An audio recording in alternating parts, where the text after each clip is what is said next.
Welcome, everybody. Thank you for coming out for CONNECTpreneur on a rainy evening. We really appreciate you guys. We are running late, which those of you who know me, we like to keep this thing on time. So we have 6 presenting companies today.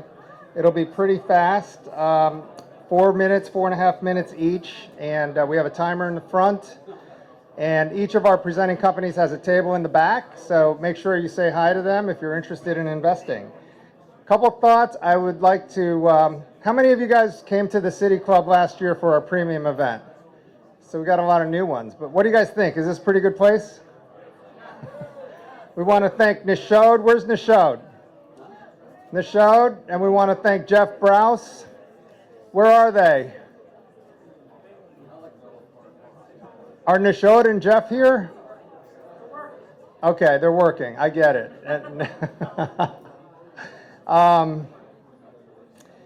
Well, Nishod is the general manager, and on his behalf, I just want to, welcome you guys, and I want to thank him for his hospitality and allowing us to do this event here. As you can tell, it's a very small venue, one of the smaller venues that we have, but the quality is very high. So, I think that the food is good, and we have the place until about 8:30. So enjoy yourselves. And I also want to mention Jeff Browse. Jeff is offering a special deal on membership. We have any Tower Club members here? Do we have any? Good. City Club members? So they're like sister clubs. So if you join one, you get to benefit from others. And they're offering a really good membership deal. So if you guys are interested in joining, Jeff is around. I know a lot of you guys know him. So Jeff, raise your hand, Jeff. Jeff Browse, that's Jeff. If you're looking for membership, he's right there. Thank you, Jeff. Thank you for your hospitality. I want to thank our sponsors as well. Our sponsors are listed in the back of the program book. So I want to shout them out individually. We have the City Club, obviously. We have Next, powered by Shulman Rogers. We have New York Life, AEG, Buzzy Rocket, NFP. Thank you, Rich. TEDCO, thank you to TEDCO. We're going to hear from Jack Miner, who's their Chief Investment Officer, in a second. MSBD, Mike Smith, thank you, Mike. Modus Create, Startup Grind, Northern Virginia Technology Council. Jen, are you here? Oh, there you are. We'll hear from Jen in a second. Fitzy up in Frederick, Maryland. Kobe, Keiretsu Forum, thank you, Fred. Maryland Tech Council, VMS, Venture Mentoring. Citrine Angels, the Dingman Angels, the annual Wharton DC Summit. I saw Alan here earlier, Alan Schleifer and Ruan Salgado. Thank you guys. I want to thank Inez LeBeau with ETS, Blue Venture Investors, Institute for Excellence in Sales, Georgetown Entrepreneurship, Ryan and Wetmore. I know we have several of their folks here tonight. U.S. International Development Center, the Baltimore Angels, and Founder Institute. Let's give it up for them. Thank you guys. Okay. So I'm going to let you guys know about our next 4 events. I'm sure you're getting 20 emails a week from us, so you'll. Skylar's not here, so don't tell her I said that. But we have, at the end of this month, August 29th, we have our monthly virtual pitch event. We have September 19th in Washington, D.C. at International Square. It's a morning event. CONNECTpreneur. We have Connect Tales on October 1. Hank Dearden, who's wearing the blue hat in the front. Hank is our partner on that. It's October 1 in Arlington, Virginia. Saigon Noodles, great place for those of you who know it. And then on October 8th, we're up in Baltimore at Johns Hopkins Carey Business School. So yeah, make sure you mark your calendar, or just, don't delete the emails that we send you, and you'll be able to register. I want to thank George Mason University, one of our partners. Where's TJ Master? TJ's back there. You guys, anyone who's interested in presenting at Accelerate, it's still open, right, TJ? Okay, and that's their annual conference on October 23. They're also selling tickets. Great program. I've had the pleasure to MC the last 3 years of it. So if you're interested, TJ's right there. And then the Asian American Chamber, Cindy and Michelle, they're right here. They have an event on August 17th on a Saturday from 5 to 9 p.m. in Rockville. And I know Mark Haas from AEG is also one of their sponsors. So anyway, without further ado, is Nishod here yet? Nishod's not here? Okay, well, yeah, okay, we'll have, I'd like Nishod to say hi to you guys, if that's okay. But Why don't we kick things off by bringing up Jennifer Taylor, who's the president and CEO of Northern Virginia Tech Council. Jen is awesome, and she's a great partner of ours. Hi, Jen. So welcome everybody, and thank you, Tien, for including the Northern Virginia Technology Council. For those of you who don't know what NVTC is, we're now in our 34th year. We're one of the nation's leading tech councils. We are a trade association that represents the region's full tech ecosystem that includes commercial tech companies that are as large as Fortune 100 companies, startups, government contractors, service providers, as well as academic institutions. We have over 100 board members, of which 12 are university presidents. Our mission is very clear. It's to continue to accelerate tech innovation in the region and infuse the next generation in this workforce so that we can be the leading tech hub in the world. And what everyone knows, what differentiates us is the largest purchaser of tech products and services is our own federal government. So I'm really pleased to be here tonight. I also want to thank Tien for agreeing to have a formal partnership with NVTC. We've definitely worked together in a collaborative manner over the last 4 years since I took the helm of NVTC, but we've made it official now. And so some of the things that I will be doing for NVTC members, the startup community, is introducing them to CONNECTpreneur and having them have exposure through all of Tien's programming and whatnot. So thank you all for being here. And I'll just give a shout out. If you would like to attend any of NVTC's signature events this upcoming year, we have our cybersecurity event in the fall, and then our Impact AI Summit in the spring. And then we also now have an event that's curated specifically for women professionals in our tech sector called Rise and Thrive. Last year we had Tony Towns-Whitley as our keynote, and we'll have great keynotes coming up. If you have any questions, feel free to see me, and I'm looking forward to seeing the presentations tonight. Thank you. Great. Is Nishod here yet? Come on up, Nishod. He's the general manager of this awesome club. I've known him for years when he was running the Tower Club, but thank you for your hospitality. Thank you, Tien, for the opportunity. We're the Tower Club. We're part of the Invited Club Network. Most of you I know from Tower Club. I worked there for 10 years, and they decided that they're going to just pluck me out of Virginia, make me drive all the way from Manassas to here every day. So, but it's nothing but blessings, so I'm delighted to be here. Thank you guys for coming out. If you are interested in membership, please see our very own Jeff Browse. He's our membership director. He's been with the company for almost as long as I'm alive, so put it that way. So he's well seasoned in the business. So if you guys are interested in membership, we have a great membership offering here at the club, and we do a lot of networking and stuff like that. So every year in DC, you want to stop by, please feel free to come by. Again, thank you all for coming. Enjoy yourselves. If you need anything, I'll be running around. Still have about 35 people out there that I still need to get to. So thank you all for coming. Appreciate you all. Thank you, Tien. Enjoy, guys. Great. And we have another opening remarks speaker. That's Jack Miner, who's the Chief Investment Officer of TEDCO, which is a sponsor of our CONNECTpreneur. They're awesome partners. They are the leading investor in the state of Maryland and also probably in the Mid-Atlantic region. And I know they've funded several people here in the room. So, Jack, thanks for everything. And tell us a little bit about TEDCO. Give us a quick update. So I am Jack Miner with Maryland TEDCO. And it is really kind of humbling standing up here because all of your journeys have really been as impactful as anything else that we see. You know, we in the investment community, you service providers, you entrepreneurs, you work so hard every day. And it's really humbling when you come to us and look for any resources, whether it's economic development, entrepreneurship related issues or services, whether it's in the accelerator or the incubator. It's like I said, you all work very, very hard, and we're happy to be part of that. Maryland TEDCO is the second oldest economic development organization in the country, second only to the Ben Franklin Fund. Now, Jennifer may argue with me because they're 10 years older than we are, but they're not economic development. So, in that 25 years, we've invested in over 300 companies. We have $200 million in assets under management. We focus in 3 asset classes: social impact, seed, and venture. We work very hard to try to keep up with all of you.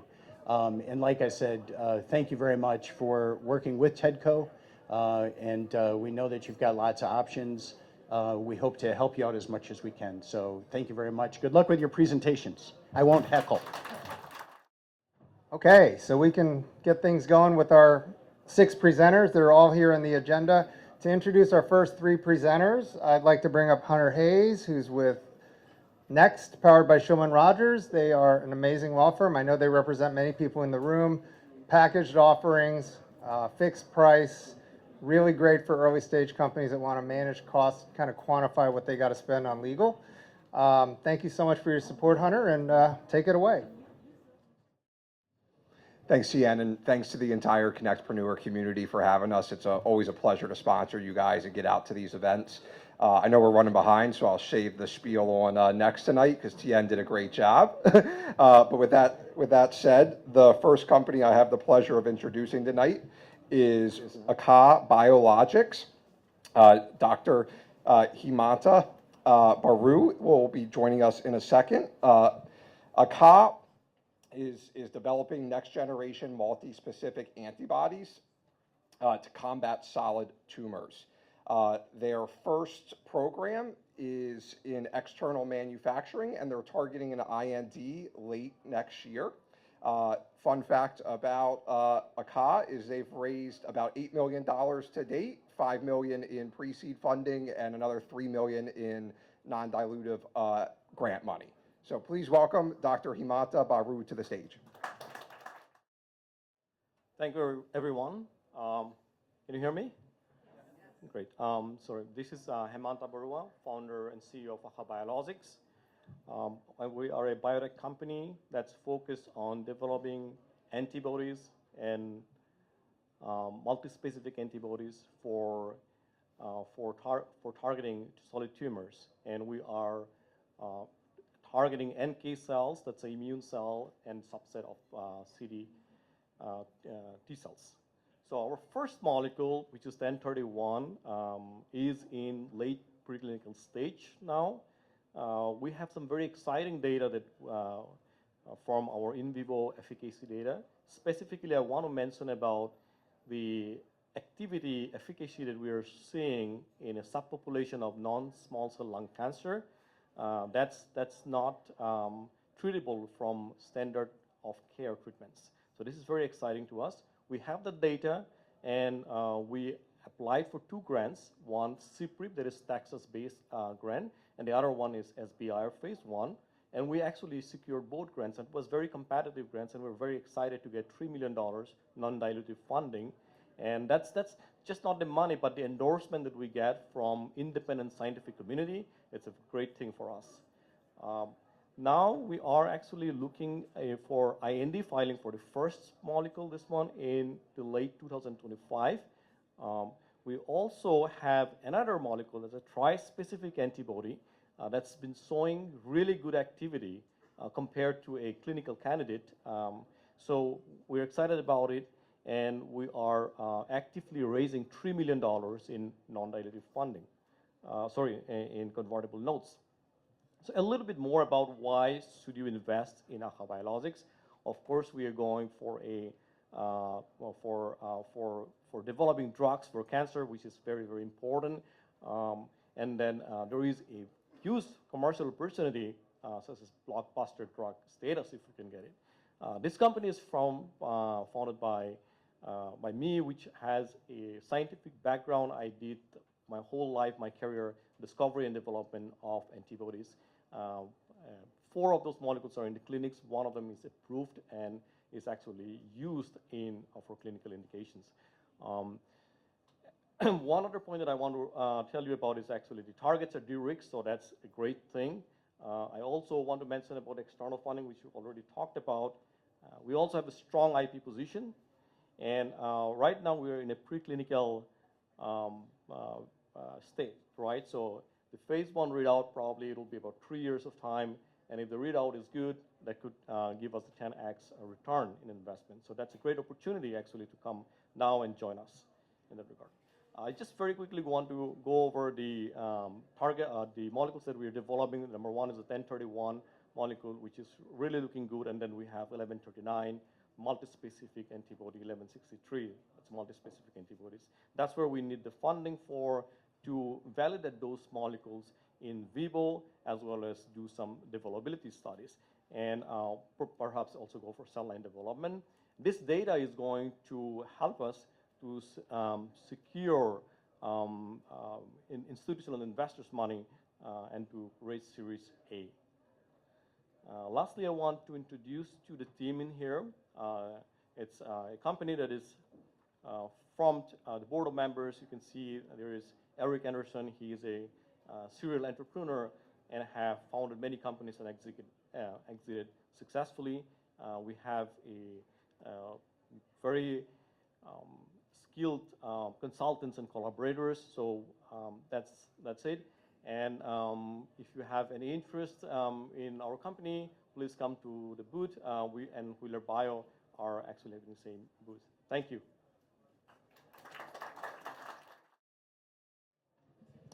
Thanks, Dr. Himata. All right, so the final company that I have the pleasure of introducing tonight is 2020 Gene Systems. 2020 Gene Systems is the #2 leader in the US for the fast-growing market of multi-cancer early detection blood tests, soon to be the #1. Their patented approach is substantially more affordable, accessible, and accurate for early stage detection than that of their leading competitor. 2020 Gene Systems has had 10 consecutive quarters of revenue growth. And with that, it's my pleasure to introduce Jonathan Cohen to the stage, CEO of 2020 Gene Systems. Thank you, Hunter. Again, we are a leader in a very exciting new field. Here in Washington, if something's important, we give it an acronym. And the acronym is MCEDS, Multi-Cancer Early Detection Blood Test. We were, last year, the fastest growing company in the state of Maryland. We're based in Gaithersburg, according to Inc. magazine, and have a nice trajectory of growth already. KOLs, some of you may have read or listened to the podcast of Peter Attia. He's been on the New York Times bestsellers list for over a year now. He is a huge proponent of MCEDS, as are various branches of government. These will be reimbursed by the end of the decade. There's tremendous support in Congress, bipartisan, to do that, and many initiatives going on to advance the field. So we have a lot of wind at our back. Our test differs from that of our competitor, and emerging competitors, in that we are not looking at DNA sequencing. We are looking at proteins. Remember, during COVID, you had antigens versus PCR. It's a little bit like that.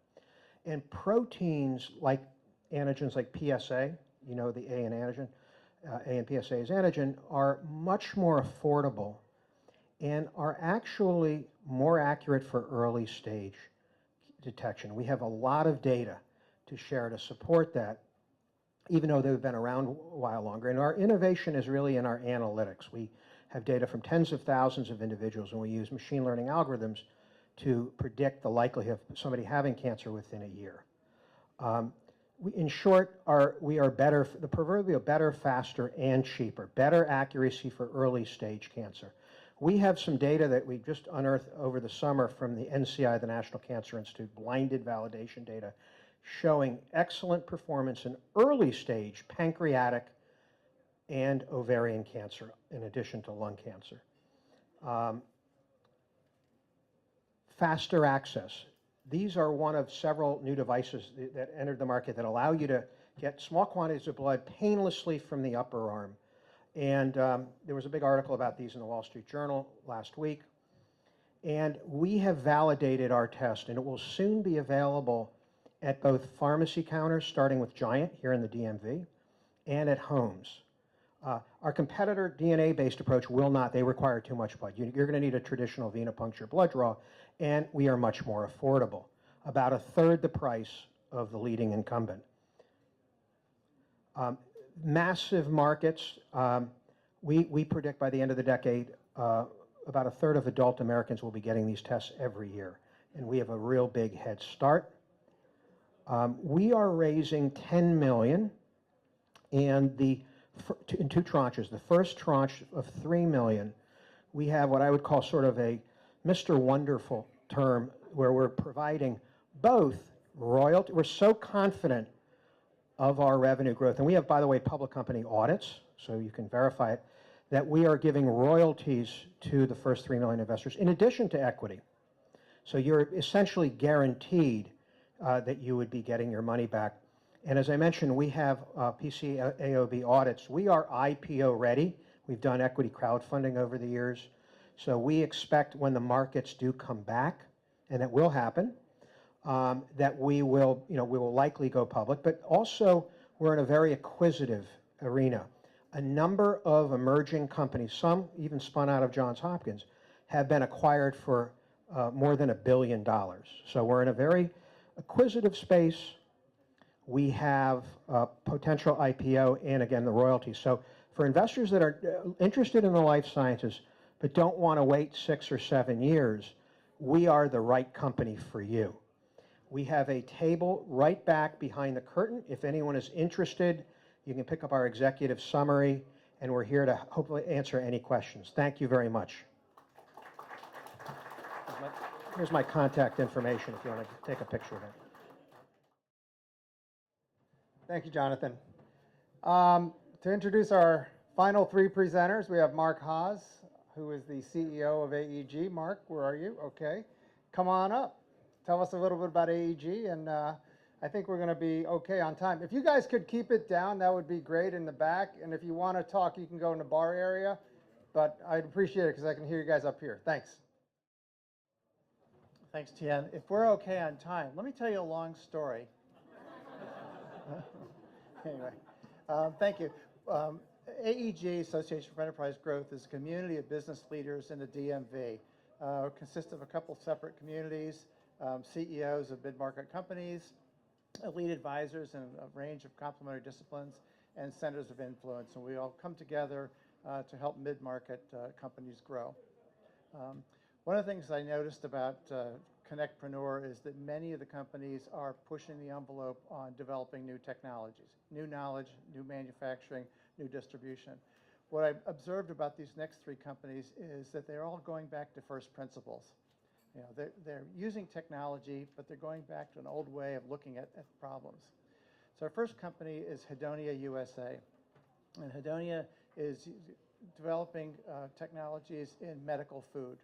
And many of the technologies that we develop in the healthcare space are pushing pharmaceuticals to develop ways to address symptoms. And what Hedonia has done in the mental health space, particularly in depression, is go back to a medical food model and help find ways to actually restore the balance that exists in our bodies. So I'd like to bring up Gary Schwartz, CFO of Hedonia. Well, thank you, Mark. I think he said it all, so thank you very much. So how do I start this? Is it on? Oop.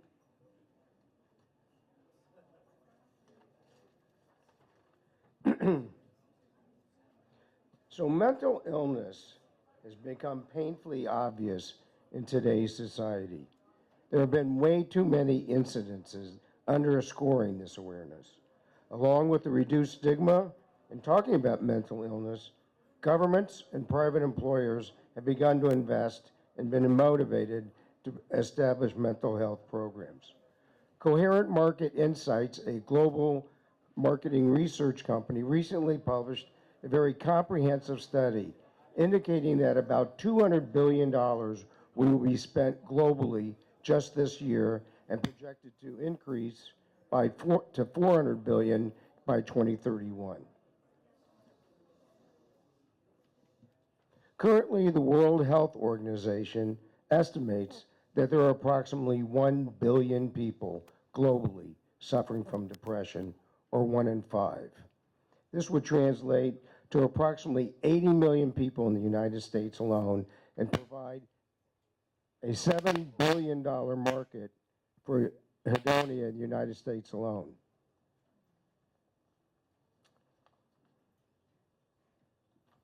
What we eat is truly affects our health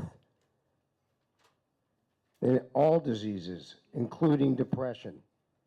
As they say, you are what you eat. Dr. Alex Vukovich, a Harvard-trained licensed psychiatrist and psychopharmacologist, has been treating patients with depression for 40 years. He founded and created Hedonia to meet the unmet nutritional needs of people suffering from depression by creating a medical food. So medical foods are not supplements. They are actually formulated for a specific disease or condition, whereas supplements are meant and intended for people who already enjoy good health as a nutritional supplement. So medical foods have been around for a long time to treat diseases like Crohn's, colitis. Examples are Glucerna and Ensure. They are still being used today. So Hedonia is a patented, first-of-a-kind medical food that has been synergistically formulated, consisting of 3 natural substances: L-methylfolate, a form of the vitamin folic acid; S-adenosylmethionine, or SAMe, is an amino acid that is found in all of our bodies; and then EPA, a highly purified form of fish oil. These substances combine to boost serotonin levels, increase dopamine receptor site binding, and correct low levels of chronic neuroinflammation. Hedonia is taken in conjunction with antidepressants and does not require a prescription nor have any side effects. So we're often asked, well, why can't I just buy these 3 products in the open market? Well, you could. However, you wouldn't have the right formulation, the quality of the products, or the timing release optimization. Because of our patents, we are the only company who can produce this conjugated product for many years.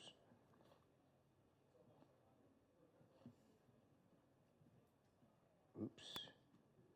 Our precise dosage level contained in our patented dual capsule, which you see pictured here, has been created by releasing the omega-3 first in the esophagus and then 20 minutes later, the powders in the stomach for maximum absorption.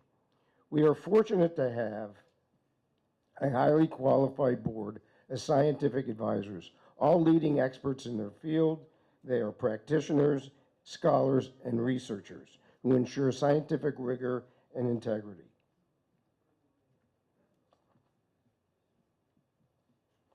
We have raised $3.4 million to date in seed and Series A funding and are looking to raise $10 million for the purposes that you see listed here.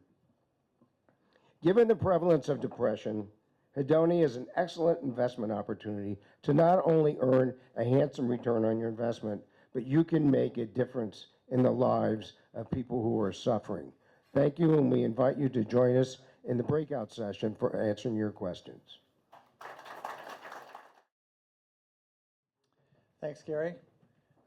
We all make decisions under duress all the time. Often we make bad decisions because we don't have the information, we don't understand the problem, and we don't really have the tools or the perspective we need. Our next presenter is Ameripex, and they're going to provide some insights into natural disasters, medical emergencies, a number of situations that require complex treatment of a lot of information and a lot of people. I'd like to bring up my dear friend Jim Deere. See what I did there? Come on. CEO of Ameripex.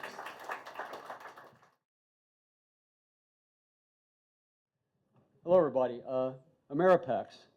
What we do are crisis pre-mortems. We try to recreate a crisis before it happens to understand why they happen, to mitigate or prevent them from happening in the real world. We're trying to understand and anticipate things like school shootings, for example. What causes those to happen? How can you mitigate the effects of a school shooter once inside the school? Every emergency manager or crisis manager has a problem. How do you prepare for these terrible events before they happen? What technology, what procedures should be implemented? There are a number of methodologies emergency managers use or crisis managers use: data simulations, tabletop exercises, or field events. They all have strengths and weaknesses. Ameripex combines the realism of a field event, the controls and measures of a Monte Carlo simulation, and the concept development of a tabletop exercise all rolled into one, where we can anticipate these events before they happen and come up with data to make decisions. Enabling this is the full dive virtual reality unit technology that immerses the participants in the experiment as if they were in the real world. Ameripex will intersect and shape 4 different markets: the crisis management market, the VR market, the modeling simulation market, and interestingly, the crisis management insurance market. There's a big industry being developed in that particular area right now. As far as our competitive landscape, a number of companies, small and large, are using VR for training. That's very common. Even Walmart uses VR for training. We're talking about using VR technology to enable you to do risk prediction and risk mitigation of a crisis. As far as the technology is concerned, multiple companies are selling headsets, bodysuits, gloves, treadmills for various VR experiences. We're integrating that in a patent-pending capability to fully immerse the operators as if they were in Ready Player One. Traction, I'm a pre-seed, pre-revenue startup, so traction and engagement is an interesting description here. We do have a patent-pending capability on the full diverse reality unit. We have some soft-circled investors with the emphasis on soft-circled. And in addition to that, we have commitments from stakeholders in Texas to participate in a pilot event on school safety. We're going to use Texas as an incubator, and the theme will be mitigating active shooter threats in K-12 schools. My team combines the experience of data science, hardware, software engineering, and modeling and simulation, 200 years total. My advisors will help me navigate the crisis management environment in both military and civilian areas. I'm asking for $1.5 million to plan, execute, and manage the pilot event on school safety in Texas will both market and shape the business. I anticipate revenue increasing as we develop the hub in Texas, expanding to other areas and other themes, with eventually a revenue stream of about $60 million in 4 to 5 years. VR technology right now is used for entertainment, diversion, and training. We want to use VR technology to find out why things happen, to prevent their occurrence in the real world, mitigate risk. Thank you, and if I have a booth behind you as well. If you have any questions, feel free to reach out to me.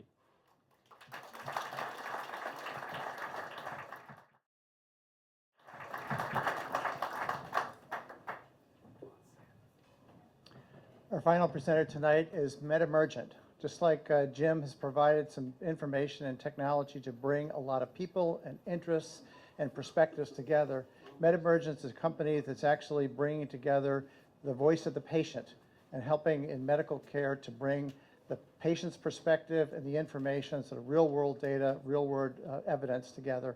I'd like to bring up Sandra Garrett, the CEO of MedEmergent. I'm Sandra Garrett. I'm the CEO and co-founder of MedEmergent, and we're here to introduce to you the Virtual Human Advocate Platform. So what problem are we addressing? An absolutely huge national issue as the healthcare insurance industry transitions from fee-for-service to a value-based care model. What does this mean? It means the providers will now be paid based on outcome rather than volume. It's going to require an incredible change in paradigm in the way that physicians and all healthcare providers interact with patients. Success of a value-based care program is predicated on patient-provider relationships, increased patient participation in the shared decision-making process, and increased patient education and ongoing monitoring. It's going to require a patient to become more accountable for their outcomes of their own health care, and therefore how their physician and provider are able to get reimbursed for the services provided. What's our solution? MetaEmergent AI. It is a responsive platform that provides 24/7 access to virtual human advocates and designed for always on-call patient engagement. On the screen right now, you see 4 virtual humans. They represent 4 of an array of 250 virtual humans that we have created so that every patient can select a virtual human that meets their preference by age, by sex, by race, by ethnicity, somebody that a patient can feel comfortable with talking to one another. What's our secret sauce? What keeps us competitive? We are the first company using creative intelligence, what we call emotional intelligence, that is able to read patients' nonverbal behavior, nonverbal cue, their eye contact, their voice, their cadence, their emotion, their cognitive ability to understand what's being transmitted. And in addition to that, we can upload all types of real-world data from wearable devices and from biometric sensors. Let me show you what 2 of our virtual human platforms look like. The first one is focused on peripartum or postpartum depression, and the speaker before us talked about the incidence of depression in the United States. On the screen, you can see on the top right corner, the woman in blue. She is your virtual human. The patient is the woman on the bottom box. The virtual human is iterative. She is allowed or he is allowed to engage in conversation that has continuity. So it's bidirectional. The virtual human asks a question, the patient responds, and then the virtual human takes cues and keywords and responds to the questions. You can see that the patient can enter information both by voice and by typing in the information. There is a dashboard that allows the patient to repeat the information provided, go back and ask additional questions, or simply to click I understand, that allows the conversation to proceed. In the box is our ability to share any type of content. The second model, or the second virtual human platform, we are focusing on financial toxicity, specifically financial toxicity related to the cost of care for cancer patients.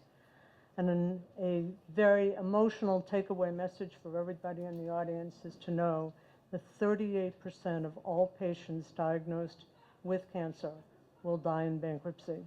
They die in bankruptcy for their inability to understand their cost of care, their out-of-pocket expenses.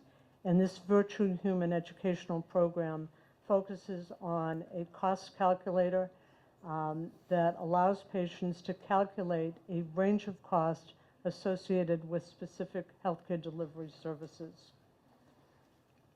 What's our accessible market for the virtual human? It is enormous.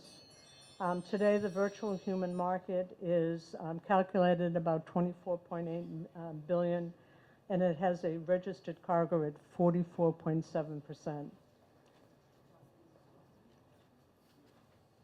Our team, we're a group of really smart people. I'm the co-principal investigator of a 9-year research collaboration agreement with the FDA. Dr. Garrett was the managing partner of the second largest nephrology practice in the United States. Ken Burrow discovered groundbreaking therapies as head of clinical research for Merck. And Brian James, well, he's that wonderful person who worked at MISIS and brought you that electronic medical record that all your physicians are focused on instead of talking to you directly. Who are our competitors? There are a number of AI-driven virtual human companies, but remember our secret sauce is we're the only virtual human company today that focuses on disease and treatment and integrates emotional intelligence, cognitive scoring, and facial recognition. Who are our customers? In addition to the Food and Drug Administration, we have pharmacies, we have large networks of provider practices, and we have pharmaceutical companies. What do we look like in terms of projections? Our 5-year projections on revenue and EBITDA, it's about $140 million conservative, with about an 80 to 85 million EBITDA. What is critical to know about MetaEmergent? is that we are revenue producing. We have 4 digital platforms currently on the market, and we are a profitable company. Our ask is $3 million for version 1 of the virtual human MVP. We have already raised to date $4.3 million, and the use of the funds are obviously related to the build-out of the peripartum depression and the financial toxicity virtual human markets.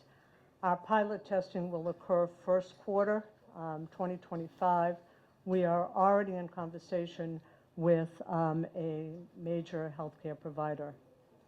We thank you for your time. We also have a table in the back, and we welcome follow-up conversations. Thank you. Thanks, Sandy, and thanks to all of our presenters. They all have tables in the back, so we have the place till 8:30. Again, we have upcoming events, August 29th online, September 19th in DC, October 1, Connect Tales in Arlington, and October 8th in Baltimore. And we have QR codes at our table if you guys want to register. So thank you guys for coming. We have the place for another hour or so, so enjoy. Thanks.